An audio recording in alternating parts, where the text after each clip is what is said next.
नमस्कार, public news times channel Shimla में आपका स्वागत है।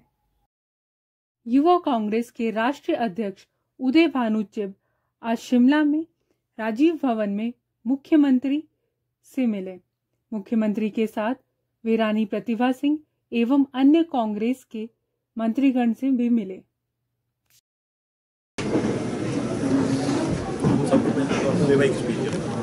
भाई जिंदाबाद जिंदाबाद जिंदाबाद यूथ कांग्रेस जिंदाबाद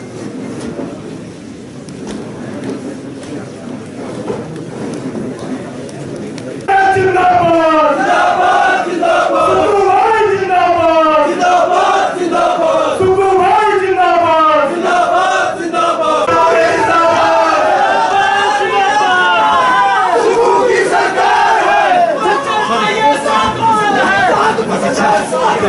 जगत ठाकुर जिंदाबाद जिंदाबाद जिंदाबाद जगत ठाकुर जिंदाबाद जिंदाबाद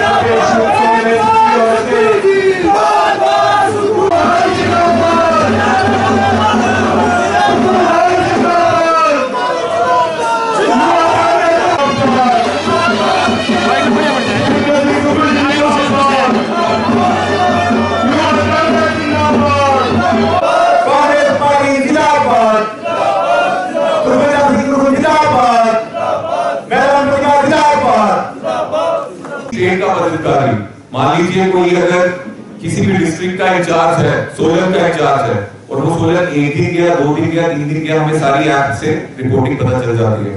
जो काम नहीं करेगा 1, 2, 3 महीने में उसको हटाने का काम कर देंगे। मैं आपको डरा रहा नहीं, मैं सिर्फ ये बोल रहा हूँ कि अकाउंटेबिलिटी होनी चाहिए। आप जितने भी इंचार्ज छतर जी बनाओगे स्टेट के, डिस्ट्रिक्ट के, विनीत जी के साथ मिलकर, हंडा साहब से मिलकर उनको ये चीज साफ कह दीजिएगा कि आपको असेंबली टूर करना है, असेंबली में मीटिंग्स करनी है। और एक चीज का ध्यान रखिएगा, राहुल जी ने आज प्रेस मीट की है, प्रेस कॉन्फ्रेंस की, और उसमें एक चीज उन्होंने बताई, महाराष्ट्र में पिछले 5 सालों में उतने न्यू वोटर्स नहीं बने थे पिछले 5 महीनों में जितने बने। जितनी हिमाचल प्रदेश की पॉपुलेशन है वोटर्स की, उतने पिछले 5 महीनों में उन्होंने महाराष्ट्र में वो वोटर्स नए बनाए। तो कहीं ना कहीं जोर है, उसको कौन रोकेगा? अगर हम लोग बूथ में होंगे, अपनी असेंबलीज में होंगे, तब रोकेंगे। यहाँ पे आप सरकार में हो, इस चीज का ध्यान रखना। यूथ कांग्रेस की पूरी जिम्मेदारी है कि वहां पे जाके बूथ में जाकर वोटर लिस्ट में कोई अगर घपला बीजेपी कर रहे तो उसको चेक करने का काम हमारा है। तो आप सब इस चीज को ध्यान रखिएगा। मेरी पूरी उम्मीद है कि आप अच्छा काम करोगे। रिव्यू सिस्टम हमारे में हर महीने का आपका काम चेक किया जाएगा। तो आप प्लीज पूरा अच्छे से काम करो, मैं यही संदेश आपको देना चाहता हूँ। और फिर से मैं धन्यवाद करता हूँ चीफ मिनिस्टर साहब का, सुखू जी का, जो यहाँ पे आए और इतना टाइम हमको दे रहे हैं। इससे पता चलता है कि वो भी यूथ को आगे बढ़ाना चाहते हैं। पीसीसी प्रेसिडेंट हमारे बीच आए, विक्रम आदित्य जी है। तो आप सबका बहुत बहुत धन्यवाद। मैं उम्मीद करता हूँ आने वाले समय में हिमाचल प्रदेश यूथ कांग्रेस बहुत अच्छा काम करेगी और जो ताजमहल यूथ कांग्रेस पूरे देश में बनाएगी, उस ताजमहल का फाउंडेशन का काम हिमाचल करे, ऐसी मेरी उम्मीद है। धन्यवाद। सम्मानित हमारे छोटे भाई उदय भानु जी, हिमाचल के इंचार्ज विनीत कंपोज जी, हमारे पूर्व में राज्य युवा कांग्रेस के अध्यक्ष मनीष ठाकुर जी, निगम भंडारी जी, और वर्तमान में युवा कांग्रेस के अध्यक्ष नवनिर्वाचित हमारे छोटे भाई छतर सिंह ठाकुर जी, सभी मंच पर सम्मानित हमारे एजी साहब और सभी चुने हुए हमारे ब्लॉक कांग्रेस कमेटी, युवा कांग्रेस कमेटी के अध्यक्ष, जिला युवा कांग्रेस के अध्यक्ष और सभी ब्लॉक के पदाधिकारी। 27 वर्ष पहले मैं युवा कांग्रेस का अध्यक्ष बना। उस समय मैं शिमला म्युनिसिपल कॉर्पोरेशन से काउंसलर हुआ करता था और युवा कांग्रेस की राजनीति से अपने कदम बढ़ाते बढ़ाते मैं आज मुख्यमंत्री की कुर्सी पर पहुंचा। जितने भी युवा कांग्रेस के अध्यक्ष हुए वो सब कुछ को छोड़कर सभी विधायक का टिकट मिला और विधायक बने। वर्तमान सरकार में 4 लोग जो मंत्रिमंडल के सदस्य है वो युवा कांग्रेस की राजनीति से आए हैं। तकरीबन 10 से 12 एमएलए वर्तमान में युवा कांग्रेस की राजनीति की सीढ़ियां चढ़कर विधायक पहुंचे, जिन्होंने मेरे साथ छात्र जीवन से भी काम किया, युवा कांग्रेस से भी काम किया। और मुझे खुशी है कि युवा कांग्रेस की इस पद पर विराजमान रहते हुए हमने नए लोगों को युवा कांग्रेस में आने का मौका दिया, जिसके कारण आज के विधायक भी बने। और मुझे खुशी इस बात की भी है कि श्री राहुल गांधी जी ने जिन चुनाव की प्रक्रिया को अपनाया, उस चुनाव की प्रक्रिया से श्री विक्रमादित्य जी भी युवा कांग्रेस के अध्यक्ष बने और अब हमारे चतर सिंह जी भी युवा कांग्रेस के अध्यक्ष बने। होने के नाते इन्हें टिकट जात पहले मिला है। तो मैं इसलिए कहना चाहता हूँ, हम सब राजनीतिक पारिवारिक पृष्ठभूमि से आते हैं, लेकिन इसका मतलब ये नहीं कि हमने संगठन में समय नहीं दिया है। सब लोगों ने संगठन में समय दिया है। और अभी जब चतर सिंह जी आए, मैं माफी चाहूंगा, हमारे एनएसयू के प्रदेश अध्यक्ष भी है, अभिनंदन ठाकुर जी है, इस सब संगठन की राजनीति से आ गया है। और युवा कांग्रेस एक प्लेटफॉर्म है जो आपको प्रदेश की राजनीति की भूमिका को समझने में मदद करता है। प्रदेश में किस प्रकार से बदलाव हो रहा है और सरकार व्यवस्था परिवर्तन के द्वारा आत्मनिर्भर हिमाचल बनाने की दिशा में आगे बढ़ रही है। मेरा ये मानना है कि उसमें युवा कांग्रेस और युवा साथियों का, प्रदेश के युवा साथियों का महत्वपूर्ण रोल रहेगा। इसलिए मैं सभी युवा कांग्रेस के साथियों से कहना चाहता हूं, आपकी नई पारी की शुरुआत हुई है और इस नई पारी की शुरुआत सत्ता में रहते हुए चतर सिंह के हाथ आई है। और चतर सिंह जी का ये दायित्व बनता है कि युवाओं की मांगों को लेकर वो प्रदेश सरकार के मंत्रिमंडल के सदस्यों से मिले, मुझसे मिले। और मैं दावे के साथ कह सकता हूं कि हम लोग युवाओं की भावना को अच्छी तरह समझते हैं। अभी 25 जनवरी को मैंने ये घोषणा की कि 1 वर्ष के भीतर हिमाचल प्रदेश सरकार में 25,000 सरकारी क्षेत्र में रोजगार के अवसर पैदा किए जाएंगे और इनका काम भी जल्दी से शुरू हो चुका है। अभी हमारे वन मित्रों की भर्ती थी, हमने 20,162 वन मित्रों की भर्ती मेरिट के आधार पर की। पुलिस की भर्ती पिछले कल मंडी से शुरू हो चुकी है। स्टाफ नर्सेस की भर्ती, पैरामेडिकल के स्टाफ की भर्ती, डॉक्टर्स की भर्ती, पटवारियों की भर्ती, टीजीटी मेडिकल, नॉन मेडिकल की भर्ती, वर्क इंस्पेक्टर की भी भर्ती की प्रक्रिया शुरू हो चुकी है। आने वाले समय में जितना ज्यादा हम सरकारी क्षेत्र में रोजगार के अवसर पैदा कर सकेंगे, उतने हम रोजगार के अवसर पैदा करने के अवसर पैदा करेंगे। लेकिन सरकारी क्षेत्र में के अलावा हमें निजी क्षेत्र में भी सेल्फ एम्प्लॉयमेंट की दिशा में आगे बढ़ना है। और मेरा ये मानना है कि हमारी योजनाएं स्टार्टअप के रूप में हिमाचल के युवाओं को रोजगार के रूप में देने के लिए काफी योजनाएं लेकर आ रही है। और युवा कांग्रेस के लोगों का ये भी दायित्व बनता है, जो पिछले 2 साल में सरकार ने कार्य किए हैं, उन कार्यों को आप जनता के दरबार पर पहुंचाइए।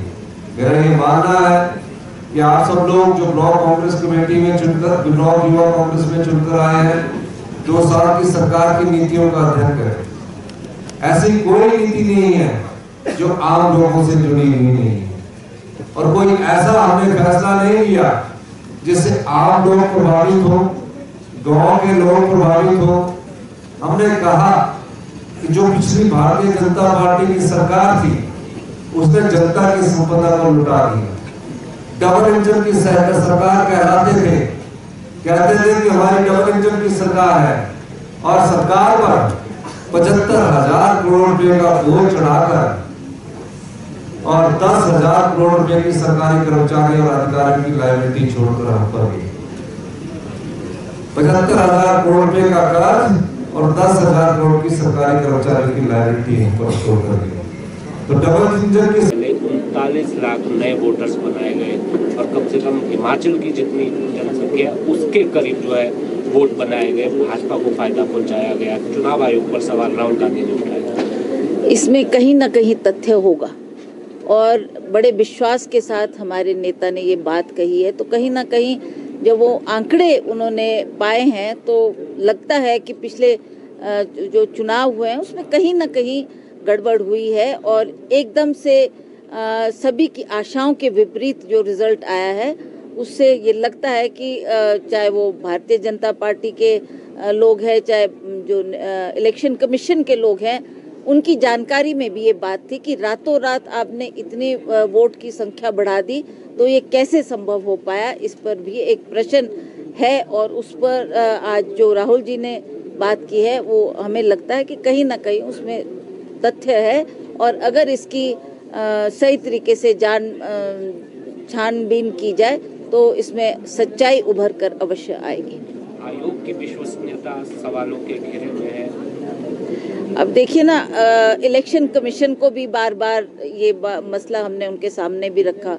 जब पिछले चुनाव हुए, चाहे वो हरियाणा का चुनाव था, वहाँ का चुनाव था, तो ये बात बार बार उठती रही। और मैं तो आपको ये भी कह सकती हूँ कि हमारी जो AICC की मीटिंग होती है उसमें भी ये बात उठी। उसमें भी सबने कहा कि ये कैसे इतना इनका आंकड़ा, कितने वोटर्स इन्होंने 1-2 महीने के अंदर अंदर ये आंकड़ा कहाँ से कहाँ पार हो गया। तो वहाँ भी इस बात का प्रश्न उठा था।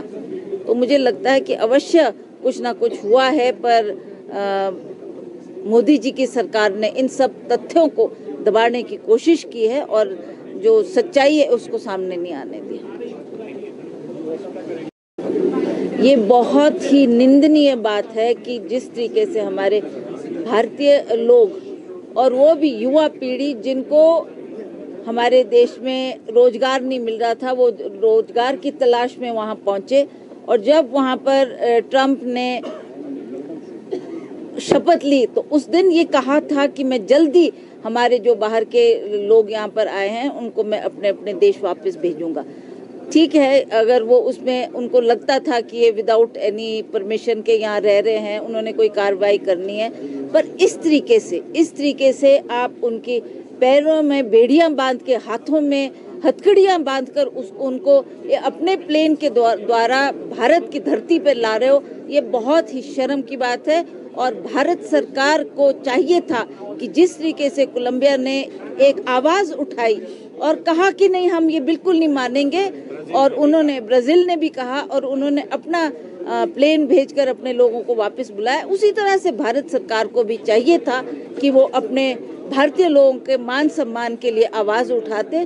और जिस तरीके से उनको बेइज्जत किया गया, ये बहुत ही शर्म की बात है। भारतीय सरकार का अपमान हुआ है कि आपने इस तरीके से अपने भारतीय लोगों के साथ कहाँ तो उनका स्वागत करना चाहिए था, कहाँ तो उनको आपने सुरक्षित देश में लाने की बात करनी थी, कहाँ जिस तरीके से उनको लाया गया, आपने उसमें जो उनकी आवाज़ को वो बुलंद नहीं किया। आज भी भारत की सरकार, मोदी की सरकार इस पे कुछ भी कहने को राजी नहीं है, और वो इस बात को, कितनी शर्म की बात है कि भारतीयों के साथ ऐसा व्यवहार हो रहा है और हमारी सरकार चुप बैठी है। भाजपा के लोग तो कहते हैं कि हम तो विश्व गुरु बन रहे हैं, विश्व में मोदी जी का डंका बजता है। ये देख ही रहे हैं आप लोग, दुनिया देख रही है, विश्व देख रहा है, और भारत के लोग भी देख रहे हैं कि कितना डंका उनका बज रहा है। पर ठीक है, राजनीति में वो अवश्य चमक जरूर रहे हैं, किन कारणों से चमक रहे हैं ये तो जनता भली भांति जानती है।